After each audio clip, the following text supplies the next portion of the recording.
H2S को बदलना है किसमें? सल्फर में, है ना। हाइड्रोजन सल्फाइड का सल्फर में रूपांतरण, यही तो कल पढ़ रहे थे। तो H2S का क्या कराओ, सीधा नवजात हो वहां से लो। ये नवजात तो लोग यहाँ लेते हैं, कहां से पाते हैं? वहीं से, इसे तो रिएक्शन किया पहला वाला, ठीक।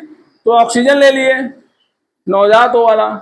अब ध्यान दो, ये ऑक्सीजन हाइड्रोजन से क्रिया करके क्या बना लेगा? पानी बना लेगा। क्या बना लेगा? पानी बना लेगा। और ये क्या बना लेगा? सल्फर अलग हो जाएगा। ये अब किया तो बहुत सरल है, ठीक। अब बताओ यहाँ पे बैलेंस है, ये बैलेंस है कि नहीं है? बैलेंस है।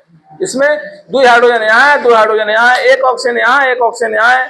सल्फर भी कई ठू है, एक है वहां भी सल्फर। अब एक बात बताओ, मैं क्या कहता हूं कि जितना ऑक्सीजन यहाँ रहे उतना ऑक्सीजन यहाँ भी होना चाहिए। उसके लिए हम लोग क्या करेंगे? 3 से गुणा कर देंगे। होल रिएक्शन में क्या करेंगे? 3 से गुणा कर देंगे। होल रिएक्शन में 3 से क्या करो? गुणा करो। समझ आ गया? हाँ, नवजात हो। अब 3 नवजात हो यहाँ है, 3 नवजात हो यहाँ है, ये क्या होगा? कट जाएगा। अब आज डायलॉग हमारे शुरू किया है, पढ़ा ही नहीं, कहाँ से है तुम्हें पता? कहाँ से है? केवल आज डायलॉग चालू कर दिया, इन्होंने समझी। कहाँ गया कहाँ लग गया? लौट गया तुम्हें क्या कह काम लग जाएगी। चलो देखो क्या करोगे? K2Cr2, चलो देखो समग्र रिएक्शन लिखो। K2Cr2O 7 प्लस कई H2SO4 है? 4 H2SO। क्या हो गया? क्या हो गया जी? तो इसको जोड़ोगी क्या? हाँ, जब सेम रहेगा तभी जोड़ना है ना। ये कई ठू है? 3 ठू है, तो प्लस 3 H2S। समझा? ठीक है, प्लस अब इसको पूरा छापो नीचे। K2SO प्लस Cr2SO4 का क्या? प्राइस। और 4 यहाँ 3 यहाँ, कई H2 हो गया? 7 H2। और यहाँ कई S है? 3 S है। 3 का गुणा है ना, 3 S होगा। इसको जरूर ध्यान में रखा करो, नहीं गलती यही हो जाती है। इसको ध्यान रखते हुए काम करना। ये हो गई हमारी समग्र अभिक्रिया किसका? हाइड्रोजन। देखो हाइड्रोजन सल्फाइड का सल्फर में ऑक्सीकरण, ठीक। तो ऐसे करना है, कोई टफ नहीं है। ऐसे देखो अभिक्रिया हम लोग धीरे धीरे आने लगेगी, ठीक। और टेंशन मत रखो, सब कराओगे।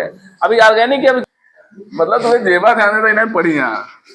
अब देखो ये हो गया, यहाँ पे ऑक्सीजन था 4, 3 ऑक्सीजन 1 ऑक्सीजन 4, और ये क्या हो गया? ठीक। दूसरा देखते हैं Cr2O7 का कैसा बनेगा। एक Cr यहां बनाओ, एक Cr यहां बनाओ।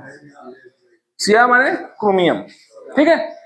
अब देखो एक Cr कितना ऑक्सीजन जोड़ सकता है? 4 ठो। तो 4 क्या जोड़ोगे तो 8 हो जाएगा। तो काम करो, पहले 3-3 जोड़ो। कैकर जोड़ो? एक ठो ऐसे जोड़ो, एक ठो ऐसे जोड़ो, एक ठो ऐसे जोड़ो। जोड़ दिए, 3 ऑक्सीजन हो गए। ये सिंगल बॉन्ड है, डंडा वंडा मत समझा तू, ठीक। और यहां से भी ऐसे सेम टू सेम 3 ऑक्सीजन जोड़ दो। अब पूरे कई ऑक्सीजन हो गए भाई? 6 ऑक्सीजन हो गए। अब एक ऑक्सीजन ऐसा दो जो दोनों का शेयरिंग हो जाए। क्या हो जाए? समझ आ रहा है? ऐसे, ठीक है। समझ आया इतना? अब ये जो स्ट्रक्चर होगा हमारा वो किसका होगा? यहां आप क्या लगा दो? 2 माइनस लगा दो, ठीक है। ये किसका स्ट्रक्चर है? डाई क्रोमेट आयन का स्ट्रक्चर, और ये क्रोमेट आयन का स्ट्रक्चर है। दोनों स्ट्रक्चर को आप लोग ध्यान रखिएगा। ये स्ट्रक्चर बनाने के लिए कभी कभी आता है, इसकी संरचना किस तरीके से होती है। ये CrO4 है ना। CrO4 की संरचना कैसे बनेगी? इस तरीके से बनेगी। इसमें 3 ऑक्सीजन इधर होंगे, मतलब एक Cr 4 ऑक्सीजन जोड़ सकता है ऐसे, इस तरीके से। ये भी 4 ऑक्सीजन जोड़ेगा। लेकिन अगर ये ना होता तो सेम स्ट्रक्चर ऐसा बनता। लेकिन अब 2 Cr है, और कितने ऑक्सीजन है? पूरे 7, 8 है नहीं, और 8 जोड़ भी नहीं पाओगे, क्योंकि बॉन्ड बनाता है। एक ऑक्सीजन कितने बॉन्ड बनाता है? 2 बॉन्ड बनाता है। और जिसके पास कमी रहेगी वो क्या कर लेगा? 2 माइनस लगा देगा यहाँ पे। तो मेरा मतलब क्या है, ध्यान दो, 3 ऑक्सीजन इधर जोड़ दो, 3 ऑक्सीजन इधर जोड़ दो, 1 ऑक्सीजन, 3 3 6 7 ऑक्सीजन जोड़ना, इस तरीके से जोड़ना है कि मतलब 3 इसको दो 3 इसको दो, 1 बचेगा, शेयरिंग कर दो दोनों का। ठीक, समझ आया ना? इस तरीके से वो डाइक्रोमेट का हो गया और ये क्रोमेट का स्ट्रक्चर हो गया। दोनों को जानते हो, लिख लो इसको कॉपी में। तो आपका एलिमेंट है, इसके हम लोग कुछ कंपाउंड को पढ़ेंगे। हेडिंग करिएगा potassium permanganate, potassium permanganate.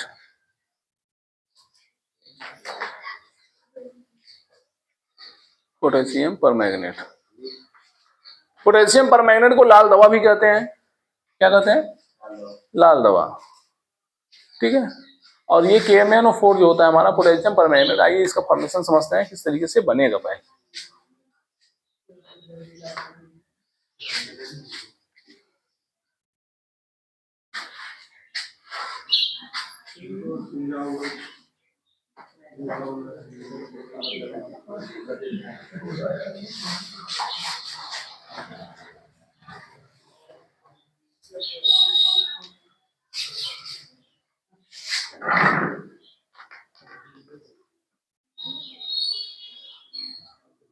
Potassium permanganate, ठीक है ना? पोटेशियम परमैंगनेट बनता किसे है? चलो ध्यान दो, ये इसका जो फॉर्मेशन होता है, सुनो यार, समझो, शांत रहो एकदम। ये बनता किससे है? MnO2 से बनता है। और MnO2 को क्या बोलते हैं? पायरोल्यूसाइड बोलते हैं। क्या बोलते हैं? पायरोलुसाइड, पायरोलुसाइड, ठीक है ना? क्या बोलते हैं इसको? पायरोलुसाइड बोलते हैं। MnO2 अब ध्यान दो, पोटेशियम परमैंगनेट कैसे बनाना है, कैसे लिख लो? KMnO4 का क्या निर्माण, KMnO4 का निर्माण कैसे होता है? MnO2 ले लो, MnO2 को क्या कराना है? क्षार की उपस्थिति में ऑक्सीजन से क्रिया कराना है। क्षार की उपस्थिति में किससे क्रिया कराना है? पहले हम लोग वहां भी वही पढ़े थे, डाइक्रोमेट हम लोग पहले बनाए, फिर डाइक्रोमेट के गुण को पढ़े थे, फिर डाइक्रोमेट के स्ट्रक्चर को पढ़े हैं। ठीक, डाइक्रोमेट के ढेर सारे गुण आपको पढ़ाए गए हैं, अभिक्रिया भी पढ़ाई गई और पीछे कुछ गुण भी बताए गए हैं। तो ये क्या बनाता है, ध्यान दो, K2MnO4 बना देता है। कौन बना देता है? ध्यान दो, यहाँ पे पोटेशियम है, पोटेशियम आकर के जुड़ जाएगा, ये क्या बनाएगा? K2 और MnO4 बनाएगा। ठीक, कौन? ये पायरोल्यूसाइड। कौन है? पायरोल्यूसाइड। ठीक है, पायरोल्यूसाइड जो हमारा है वो क्या बनाएगा? K2MnO4 बनाएगा। कौन? वो जब जुड़ेगा तो बैलेंसिंग में चला जाएगा ना, वो बैलेंस हो जाता है। अब क्रियाएं जब जुड़ती हैं तो मान लो जैसे Mn पर 2 प्लस होता है, जैसे मैंने बताया ना, ये सब अब क्रिया बैलेंस जुड़ी। जैसे मान लो कि Mg और Cl जोड़ोगे तो क्या बना देगा? MgCl2 बना देगा। अब यहाँ भले एक Cl है तो वो बैलेंस में जाएगा, जैसे इसके पास क्या प्लस होता है? 2 प्लस, इसके पास क्या माइनस होता है? तो 2 जहाँ है वो बैलेंसिंग में जाता है ना, वो 2 की गिनती रहेंगे। ये जब हम बैलेंस करेंगे तो क्रिया हमारी बैलेंस हो जाएगी। अब ये क्या करता है? सेकेंड स्टेप में इसको लाओ, K2MnO4 को, K2MnO4 को क्या कर दो? क्लोरीन वगैरह लेते हैं, इसके साथ क्या करो? ऑक्सीकृत कर दो। ठीक है, जब इसको क्लोरीन से ऑक्सीकृत कराओगे तो कुछ नहीं होगा, ये हमको मिल जाएगा। जो K2 है फिर क्या हो जाएगा? वो KMnO में बदल जाएगा, अर्थात KMnO4। ये 2 स्टेप की क्रिया है। वो वाली कई स्टेप की थी? K2Cr2 से कई स्टेप में बनाए थे? 3 स्टेप में बनाए थे। कई स्टेप में बनाए थे? 3 स्टेप में बनाए थे। इसको कई स्टेप में बना रहे हैं? 2 ही स्टेप बना रहे हैं, अर्थात ये 2 स्टेप में बन गया हमारा। जब K2Cr2 का निर्माण लिखे होंगे, वहां पे बनाने की विधि लिखे होंगे, क्या कैसे बनाया जाता है, वहां पे आपको 3 स्टेप रिएक्शन कराई गई होगी। यहाँ पे आपको कितने कराई गई? 2 की। कुछ नहीं करना है, MnO2 लेना है। MnO2 क्या है? पायरोल्यूसाइड है। इसका KOH का ऑक्सीजन की उपस्थिति में रिएक्शन कराएंगे तो क्या बनेगा? K2MnO4 बनेगा। ठीक, अच्छा K2MnO4 बन जाएगा, इसको फिर लाओ, इसको फिर लाओ यहाँ पे। ठीक, और फिर क्या करो? क्लोरीन की उपस्थिति में रिएक्शन कराओ तो क्या बन जाएगा? क्या बन जाएगा? पोटेशियम परमैंगनेट बन जाएगा। क्या बन जाएगा? पोटेशियम परमैंगनेट बन जाएगा। ठीक, इसको नीचे लिख लो आप लोग, पोटेशियम परमैंगनेट का फॉर्मेशन है। MnO2 ये पायरोलुसाइड है, पायरोलुसाइड से क्या बनाओगे, K2MnO4 बनाओ, किसकी उपस्थिति में, क्षार और ऑक्सीजन की उपस्थिति में, ठीक। अब क्या बनेगा, इसको फिर लाओ यहाँ पे, ठीक, फिर क्या बन जाएगा हमारा, क्लोरीन बन जाएगा। या अगर इसको एसिड वगैरह में भी डाल दोगे तब भी क्या बना देगा, KMnO4 बन जाएगा, ठीक है।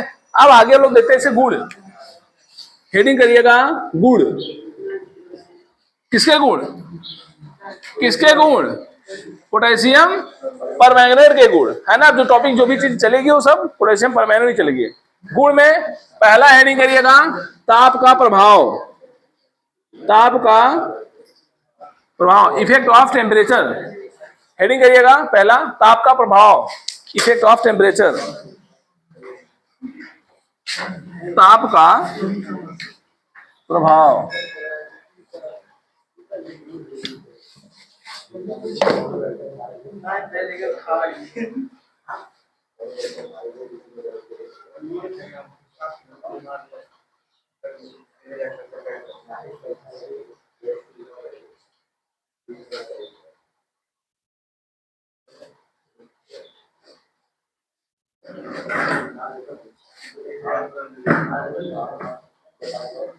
लिखिएगा इसमें पोटेशियम परमैंगनेट, ठीक है, पोटेशियम परमैंगनेट, पोटेशियम परमैंगनेट गर्म करने पर, हेडिंग किया हो ना, उसमें लिखो पोटेशियम परमैंगनेट गर्म करने पर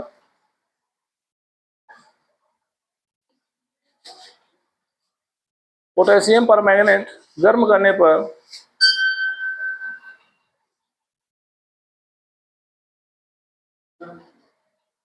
पोटेशियम परमैंगनेट गर्म करने पर यह अपघटित हो जाता है, पोटेशियम परमैंगनेट गर्म करने पर यह अपघटित हो जाता है।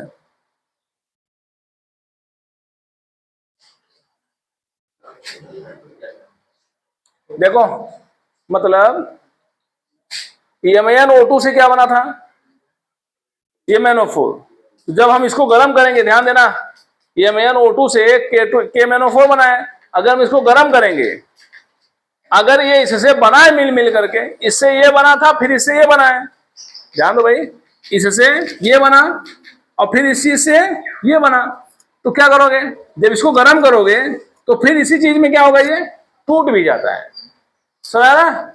KMnO4 की खासियत, अगर इसको आप गर्म करोगे जिससे ये बना होगा उसी फॉर्म में क्या होगा, ये अपघटित भी हो जाता है। तो ताप का प्रभाव, अच्छा ताप कितना, लगभग 500 साढ़े 500 के आसपास केल्विन में दोगे, है ना, इतना टेम्परेचर आप दोगे तो 500 मतलब 510 केल्विन मान लो, अगर तो 273 घटा दो, क्या डिग्री हो जाएगा, 10 में 3 गया 7, यहाँ कितना बचा, 10 में 7 गया 3, करीब 137 डिग्री सेंटीग्रेड, यानी लगभग आप 100 डिग्री से ज्यादा टेम्परेचर दोगे, ये क्या होगा, टूट जाएगा। जब तोड़ोगे इसको, ध्यान दोगे सब लोग,